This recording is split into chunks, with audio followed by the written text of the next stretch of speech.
Assalamualaikum warahmatullahi wabarakatuh. Bismillahirrahmanirrahim. Alhamdulillahi rabbil alamin. Wabihi nasta'in ala umurid dunia waddin. Wassalatu wassalamu ala ashrafil anbiya'i wa imamil mursalin. Sayyidina maulana Muhammadin wa ala alihi wa sahbihi ajma'in, amma ba'd. Yang kami muliakan, yang kami hormati, yang kami cintai, yang kami sayangi, yang kami banggakan, segenap pemirsa dan pendengar sekalian, lintas agama, suku, dan bangsa di mana dan kapan saja berada, semoga semuanya berbahagia, mendapatkan karunia, anugerah, kelimpahan berkah, salamah, maunah, karomah, di dunia hasanah, wa fil akhirah juga hasanah, bersama dengan keluarga panjenengan semua. Pada kesempatan yang penuh dengan keberkahan ini, saya akan buka-buka kembali kitab Fafirru ilallah. Kitab yang menganjurkan kita untuk kembali kepada Allah Sang Pencipta. Kembali dalam arti segala urusan dalam kehidupan kita sampai mati kita. Itu serahkanlah sepenuhnya kepada Allah sebagai bukti daripada amal bakti tawakal yang paling tinggi, yaitu menyerah tanpa membantah atas apa yang Allah gariskan, ya, takdirkan, qadha dan qadarkan atas perjalanan hidup kita, mulai dari start sampai finish. Inna lillah wa inna ilaihi raji'un. Kita akan membahas tentang surga yang di dalamnya itu ada nikmat yang paling tinggi di antara nikmat-nikmat lainnya, yaitu kenikmatan bisa melihat Allah. Nah, ini apakah benar adanya atau hanya sekedar kiasan saja? Kalau memang melihat Allah itu benar, terus melihatnya seperti apa? Apakah Allah itu bisa digambarkan seperti gambar rupa manusia atau apa? Ya, ini akan kita bahas. Yang kita bahas ini sebenarnya tidak sulit lah, ya, tidak rumit, tergantung cara penyampaian saja. Kalau penyampaiannya lebih simpel dan praktis, ya, maka bisa dipahami oleh semua orang bahwa surga itu kan saya sampaikan sejak awal di channel ini bahwa surga itu sudah terjadi, sudah ada di muka bumi ini dalam ruang lingkup dimensi yang berbeda, tapi lokasinya bisa sama. Karena di dalam Al-Quran dan hadis Nabi tidak pernah menyebutkan kalimat surga. Yang ada adalah jannah, yakni kebahagiaan, ketenangan, ketentraman, kedamaian, keselamatan, keberkahan, kesejahteraan, kelimpahan, ya, dan lain-lain yang mengandung unsur hormon-hormon kebahagiaan yang dapat dirasakan oleh seluruh umat manusia, tidak peduli suku, bangsa, ras mana, dan bahkan agamanya. Dapat kita buktikan sekarang ini tidak ada larangan di setiap tempat-tempat wisata, baik wisata kuliner, shopping, ya, wisata rohani, wisata diving, ya, hiking, fishing, dan lain-lain yang menyediakan sarana dan prasarana penunjang kebahagiaan umat manusia. Itu tidak ada larangan harus kamu beragama ini, beragama itu, ya, tidak. Tapi semua orang bisa memasukinya asalkan punya amal soleh. Amal soleh itu apa?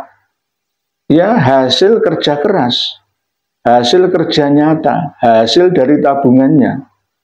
Dia mendapatkan imbalan atau ujrah atau ganjaran, lalu dengan ganjaran atau berupa uang, ya, atau cek, ya, atau barang, itu dapat kita tukarkan ya, dengan nilai yang hampir sama seperti kebahagiaan yang kita tuju bersama. Misalkan mau kemana saja bisa terlaksana, mau naik kapal pesiar bisa, mau naik pesawat pesiar ya seperti Raja Dubai ya bisa terlaksana. Itulah yang namanya fasilitas surga dan sudah tersedia ada di muka bumi kita ini. Oleh sebab itu kita harus pandai memahami konsep surga atau jannah ini supaya kita tidak ditipu oleh para penipu yang berkedok agama. Sama seperti janji-janji dusta aliran NII Al-Zaitun yang mengancam pengikutnya dengan masuk neraka jika tidak taat dan menjanjikan pengikutnya masuk surga jika mentaati aturannya. Sampai sekarang ternyata konsep itu tidak terbukti. Dalam arti karena surga yang ia janjikan itu masih berbentuk abstrak. Tidak bisa dibuktikan di alam nyata, hanya sekedar dogma saja. Banyak orang awam yang belum mampu memahaminya, akhirnya apa? Ya pokoknya ora usah dibantah, nggak perlu dipikir, ya penting manut. Akhirnya ya terjebak, ya diperbudak, ya dibodohi, ditindas oleh orang atau istilahnya seperti perantara lah, ya. Makelar ya, makelar surga itu. Begitu juga aliran-aliran yang lain, semisal LDII ya. Begitu juga surga itu dijadikan sebagai komoditi, komoditas yang bisa diperjualbelikan. Dengan mengancam neraka, menjanjikan surga kepada pengikut-pengikutnya, akhirnya pengikutnya semua ya diam saja karena ini agama, titik, nggak boleh dibantah karena ini dogma, doktrin, keyakinan. Padahal itu salah. Banyak juga dari kalangan umat Islam, ahli-ahli Thariqah misalkan, ya begitu, ya dari Thariqah Ba'alawi, ya juga begitu, sama. Intinya semua umat beragama itu endingnya adalah surga atau neraka. Finish, harapannya itu adalah surga dan neraka. Lah, kita harus pandai-pandai memahami ini supaya kita tidak diplokoto, ya. Tidak diperdaya oleh orang-orang yang tidak mempunyai pemahaman tentang surga dan neraka ini. Kembalikan kepada etimologi, asal-usul bahasa, ya, bahwa surga itu adalah lambang dari kebahagiaan, ketenangan, kedamaian, kesenangan dimanapun, ya di bumi, di dunia ini sampai di akhirat nanti setelah kita meninggal dunia. Itulah yang namanya surga. Para pemirsa dan pendengar sekalian rahimakumullah. Jadi kalau kita nanti masuk di surga, kita sudah masuk surga sekarang ini. Tapi kadang-kadang kita juga masuk neraka. Karena kita kadang pula juga merasakan kesusahan, kegundahan, kepayahan dalam hidup ini. Sama dengan sakit, ya, tertusuk duri kaki kita, itu juga mengurangi dosa kita. Sakit hati, sakit jasmani, kita itu juga mengurangi rasa sakit. Itulah bagian daripada neraka-neraka yang mengurangi dosa-dosa kita, yang akhirnya ketika kita bersabar menerimanya ujian itu, kita akan dimasukkan oleh Allah ke dalam surga, alias hidup berbahagia. Begitu maksudnya. Jadi kalau ada saudara-saudari semua yang sedang menderita sakit-sakit ini, itu adalah untuk menggugurkan, merontokkan karat-karat dosa yang telah kita lakukan selama ini. Oleh sebab itu, obat yang paling manjur adalah selain berusaha secara lahiriah untuk kembali sehat, juga istighfar yang banyak. Astagfirullahaladzim alladzi la ilaha illa huwal hayyul qayyum wa atubu ilaihi. Astagfirullahaladzim li wa li walidayya wa li jami'il muslimina wal muslimat wal mu'minina wal mu'minat al ahya'i minhum wal amwat, dan lain sebagainya, istighfar-istighfar yang ada. Intinya adalah memohon ampun supaya Allah memberikan ampunan atas kesalahan dosa kekhilafan kita. Itulah yang namanya sarana penggugur dosa dari kita yang masuk ke dalam lembah neraka menuju ke dalam kebahagiaan di surga. Di mana? Ya di kehidupan saat ini dan nanti. Fid dunya hasanah wa fil akhirah juga hasanah wa qina adzabannar, dan kita semua diselamatkan dari kepedihan, kesakitan, ya, kegundah gulanaan, kepayahan, kesusahan, kegelisahan yang membuat sempit, ya, hidup kita ini. Itulah yang namanya neraka. Kembali kepada tempat-tempat yang ada, tempat-tempat kebahagiaan, ya, sumber-sumber kebahagiaan, baik wisata-wisata apapun lah yang telah ada di dunia atau di bumi kita ini, itu adalah sifatnya netral, tidak membedakan mana suku, bangsa, dan agamanya.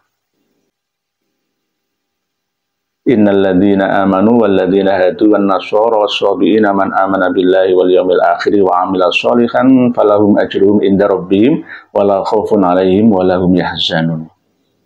Yang masuk neraka di kalangan non-muslim itu karena mereka memusuhi kita umat Islam, melecehkan simbol-simbol agama Islam. Itu namanya kafir yang tidak mu'ahad, yang tidak dhimmi dan tidak mustaman. Jadi pemerintah gegeran, ngajak perang, itu namanya orang kafir yang masuk neraka.